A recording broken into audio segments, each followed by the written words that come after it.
Hi, I'm Shannon Higgins, a core member of the Humanode project, and I would like to welcome you to this episode of Humanode in simple terms.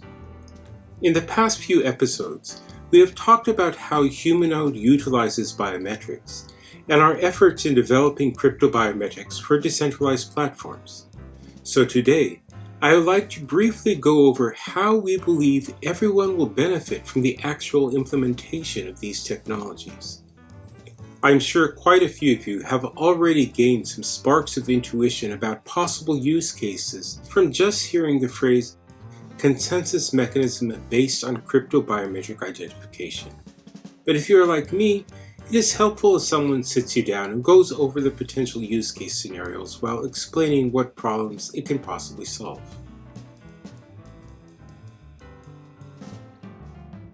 When talking about Humanode, which, as you know, is based on the concept of one human equals one node equals one vote, using biometric identification is obviously the key that sustains its civil resistance and governance, meaning that, because we utilize auditable pseudonymous biometric identification, or simply put, private biometric identification, one person can only launch one node, and cannot create multiple nodes, nor can you use money to buy more nodes, nor can you create fake accounts or pay bot farms to create multiple accounts.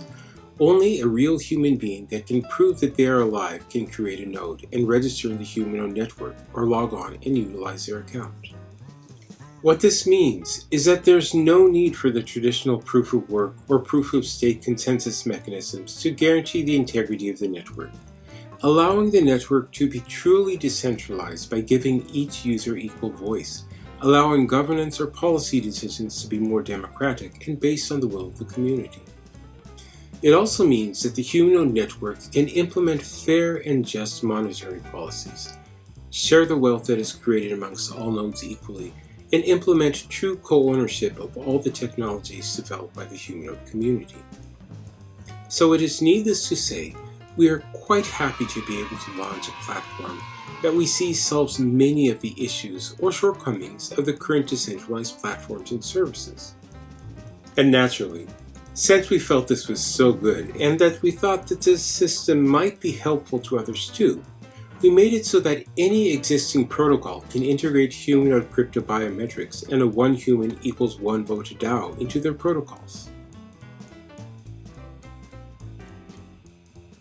The one thing that I can say at this time is that Humanode is currently cooperating with a number of existing platforms and services, which as of now may or may not have been announced. So instead of going into detailed use cases, I would like to talk about the various services that we believe the use of the Humanode protocol would assist greatly. Naturally, when talking about decentralized platforms, the first that comes to mind is in DAO governance. Even if the final vote is based on the power bestowed by the proof of work or proof of stake consensus mechanisms, being able to call out to the whole community of actual human users for a vote, even just to get an idea of what the community is actually thinking and feeling, it can have a major impact on a project.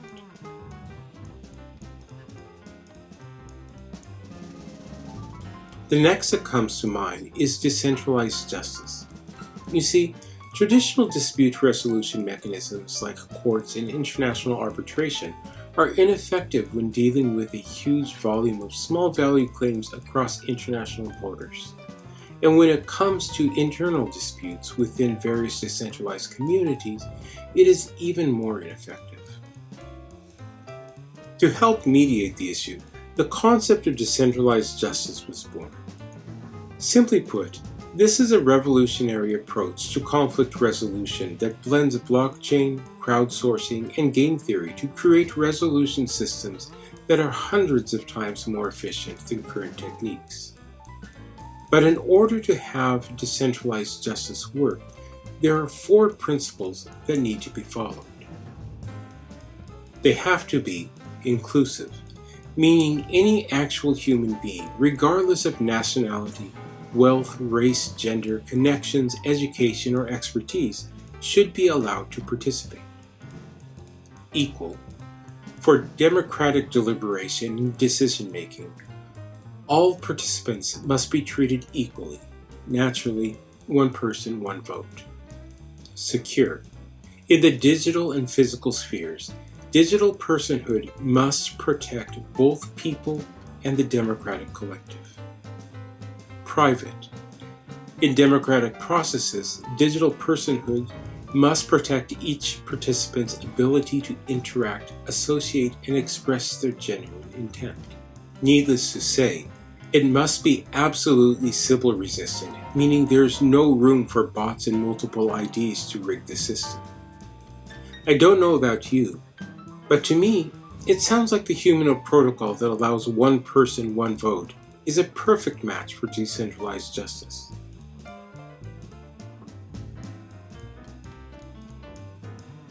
Another use case would be for services that were hard for decentralized financial systems to offer in the past, due to not being able to build a reliable credit score system.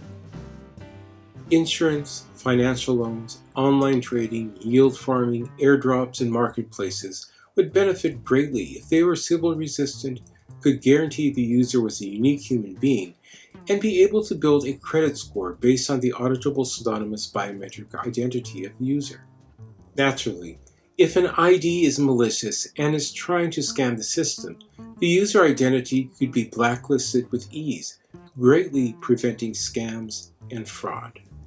This also means that legal contracts, medical info, or even NFTs could also be tied to the biometric ID instead of legal paperwork. In short, the auditable pseudonymous biometric ID of a person could become the key for a great number of services, making them more accessible and secure for the users, and lowering the cost of building and maintaining the platforms for those offering the services. As some of you might have guessed, it is almost guaranteed that there will be big tech giants out there that would rather have control over the data in a centralized system, which is 100% controlled by that entity. That in itself has pros and cons, but there's nothing wrong with it as long as the user is comfortable with that. Having said that, being able to provide a Sybil-resistant auditable pseudonymous biometric ID system that is decentralized and owned by the whole user community as an option is something that we in Humanode believe that will be beneficial for the entire decentralized community, whatever chain you are from. Thank you again for joining me in this episode of Humanode in Simple Terms.